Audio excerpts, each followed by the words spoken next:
ये कहानी एक छोटे गांव के लड़के राजू की है, जो बहुत होशियार था, लेकिन हालात ने उसे समय से पहले बड़ा बना दिया। उसके पिता एक मामूली किसान थे और माँ एक गृहिणी।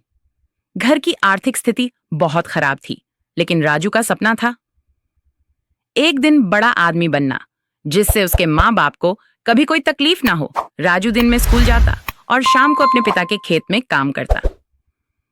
बाकी बच्चों के पास नए कपड़े, बैग और महंगे जूते होते, लेकिन राजू फटी किताबों और टूटी चप्पलों में ही संतोष करता।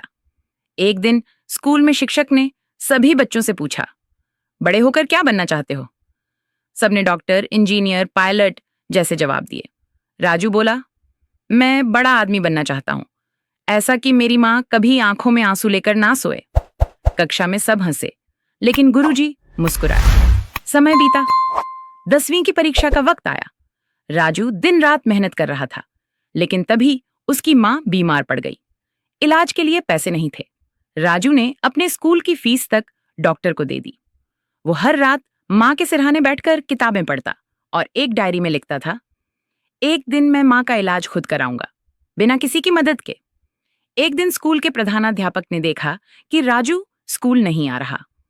उन्होंने उसके घर जाकर हाल देखा और सब समझ गए। वापस आकर उन्होंने राजू के नाम एक चिट्ठी लिखी। प्रिय राजू, तुम्हारी हालत देखकर दुख हुआ, लेकिन तुम्हारी आंखों में जो आग है वो लाखों में एक होती है। तुम्हारी मेहनत देखकर हमें यकीन है कि तुम एक दिन बहुत बड़ा करोगे। यह दुनिया गरीबों को नीचा दिखाती है, लेकिन जब वो उठते हैं तो झुके हुए सरों को सीधा करना सिखा देते हैं। हार मत मानो। तुम्हारा शिक्षक श्री शर्मा।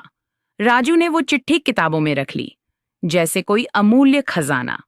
राजू ने रातों की नींद छोड़ दी। खेत में काम के बाद पढ़ाई और फिर मां की सेवा। 10वीं में उसने जिले में टॉप किया। सरकारी स्कॉलरशिप मिली, फिर इंटर और फिर इंजीनियरिंग। वो अपने हर कमरे में वो चिट्ठी टांग कर रखता। हार मत मानो। राजू की मेहनत रंग लाई।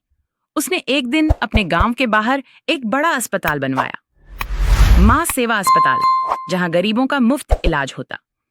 एक दिन उसी स्कूल के शिक्षक श्री शर्मा बीमार हुए। उन्हें उसी अस्पताल में लाया गया और वहां डॉक्टर का नाम पढ़कर उनकी आंखों में आंसू आ गए। डॉ राजू शर्मा। राजू उनके पास आया, उनके पैर छुए और बोला, गुरुजी, आपकी चिट्ठी ही मेरी जिंदगी की दिशा बन गई। सीख, छोटे सपनों को कभी छोटा मत समझो, कभी हार मत मानो।